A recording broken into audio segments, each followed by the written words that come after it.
Assalamualaikum warahmatullahi wabarakatuh. Halo semuanya, perkenalkan nama saya Nadia, NIM 19042161 dari Fakultas Ilmu Sosial jurusan Ilmu Administrasi Negara. Kali ini saya akan menjelaskan mengenai isu-isu kontemporer manajemen sumber daya manusia yang merupakan materi pertemuan ke-15 mata kuliah Manajemen Sumber Daya Manusia Sektor Publik. Baiklah, sebelum lanjut kepada materi apa saja isu-isu kontemporer dalam manajemen sumber daya manusia, terlebih dahulu kita mengetahui apa itu pengertian isu, pengertian kontemporer, dan pengertian isu kontemporer manajemen sumber daya manusia. Baiklah, isu merupakan suatu peristiwa atau permasalahan yang masih diperdebatkan, sedangkan kontemporer berkaitan dengan sesuatu hal yang sifatnya modern dan masih berlangsung sampai saat sekarang ini. Jadi, isu kontemporer merupakan permasalahan atau peristiwa yang terjadi sehingga saat sekarang ini. Jadi, isu kontemporer manajemen sumber daya manusia merupakan suatu peristiwa atau permasalahan yang terjadi di dalam organisasi, baik itu dipengaruhi dari dalam maupun dari luar organisasi. Dan ini merupakan permasalahan yang bisa dibilang akan terjadi pada masa yang akan datang karena tidak diambilnya suatu keputusan oleh seorang pemimpin. Jadi isu kontemporer ini berkaitan dengan bagaimana seorang pemimpin mengambil keputusan pada permasalahan yang dihadapi di dalam organisasinya. Sekarang kita masuk pada materi apa saja isu-isu kontemporer dalam manajemen sumber daya manusia. Leonard pada tahun 2018 mengemukakan pendapatnya bahwa menurutnya ada 5 isu kontemporer manajemen sumber daya manusia yang terjadi pada saat sekarang ini.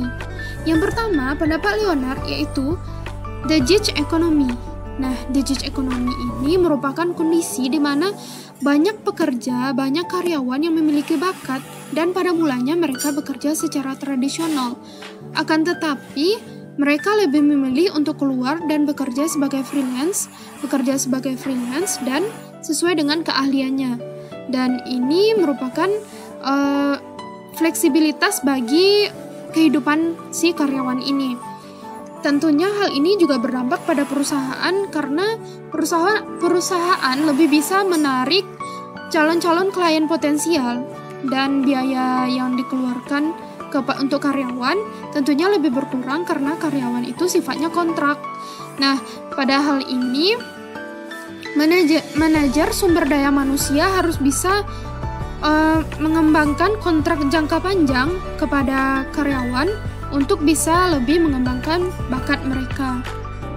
Pendapat kedua yang dikemukakan oleh Leonard yaitu innovation and automation, yaitu Departemen Sumber Daya Manusia sering ditugaskan untuk mengembangkan dan melatih karyawan.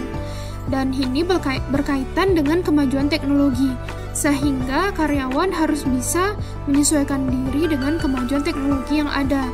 Dan Departemen Sumber Daya Manusia harus berkoordinasi dengan pihak pengembang teknologi untuk bisa menyesuaikan dan merancang teknologi seperti apa yang tepat untuk diterapkan kepada karyawan. Isu berikutnya yang merupakan pendapat Leonard yaitu changing regulatory issues atau isu terhadap perubahan regulasi.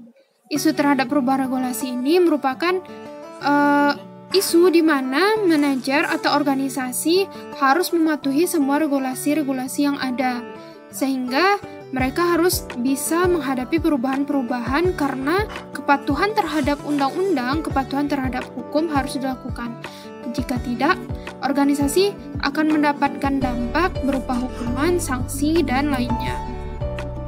Isu keempat yang dikemukakan oleh Leonard yaitu recruiting and retaining top talent, yaitu sebuah kesulitan tersendiri bagi organisasi atau perusahaan untuk mempertahankan dan mencari karyawan yang potensial yang memiliki bakat dan setia. Oleh karena itu, manajer sumber daya manusia harus bisa menemukan dan mencari calon-calon karyawan potensial yang benar-benar bisa setia kepada perusahaan. Nah, isu terakhir yang dikemukakan oleh Leonard yaitu isu perbedaan atau diversity issues. yaitu perusahaan atau organisasi menyadari bahwa keanekaragaman tenaga kerja yang ada dalam perusahaan atau organisasi jika bekerja secara bersama akan menghasilkan keharmonisan. Dan jika keharmonisan itu tidak terjadi, maka produktivitas di perusahaan itu dapat berkurang.